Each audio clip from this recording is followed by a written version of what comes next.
And staying in the United States, U.S. President Joe Biden is set to make a rare trip to the U.S.-Mexico border this Thursday. But he will not be alone. Around 520 kilometers away, Donald Trump will also be there as well. I've been planning to go Thursday. What I didn't know is my good friend apparently is going. And will you meet with migrants while you're there, Mr. President?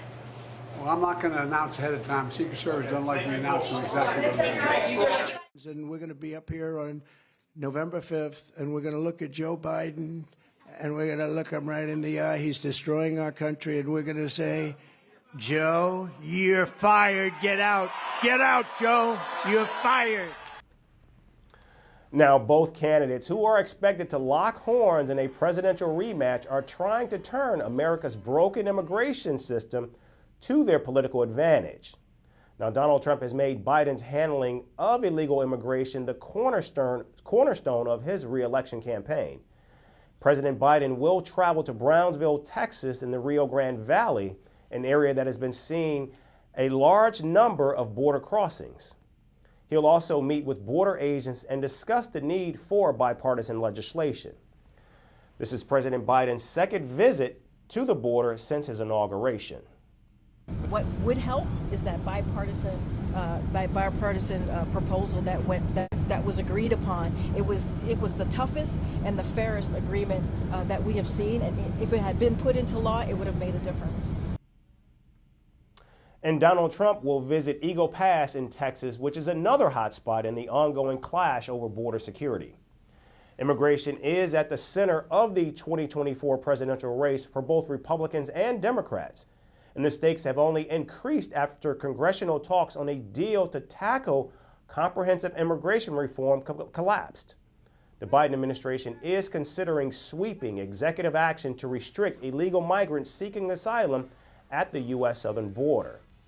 And President Biden has slammed congressional Republicans for abandoning the bipartisan border spending package after Trump came out in opposition to the plan to tighten asylum restrictions. House Republicans even impeached Biden's Homeland Security Secretary over his handling of the border. Give us a sense of whether he plans to unveil anything new in terms of an announcement or an executive order. He's been under pressure to do so from Republicans. So a couple of things there.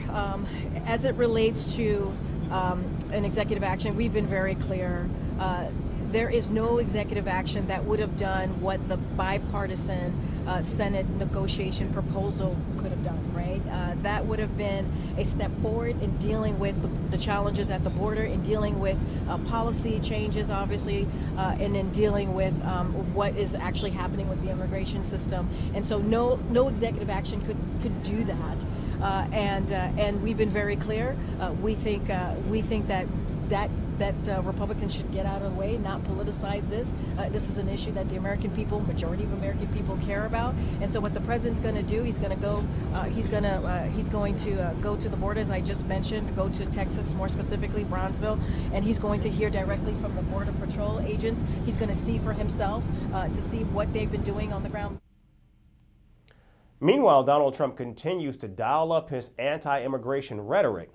In fact, he earlier suggested migrants are poisoning the blood of America. And he's also vowed to conduct the largest domestic deportation operation in American history if he wins the White House this November. Trump plans to expand immigration policies to restrict both legal and illegal immigration. Now, Biden's campaign called Trump's proposal, quote, un-American, inhumane, and draconian, unquote. But the executive actions that Biden is considering have drawn some comparisons to controversial measures Trump took while also in office. Earlier this month, President Biden said that he would be open to the idea of shutting down the border. His administration has also taken steps to try to restrict asylum at the U.S.-Mexico border as well.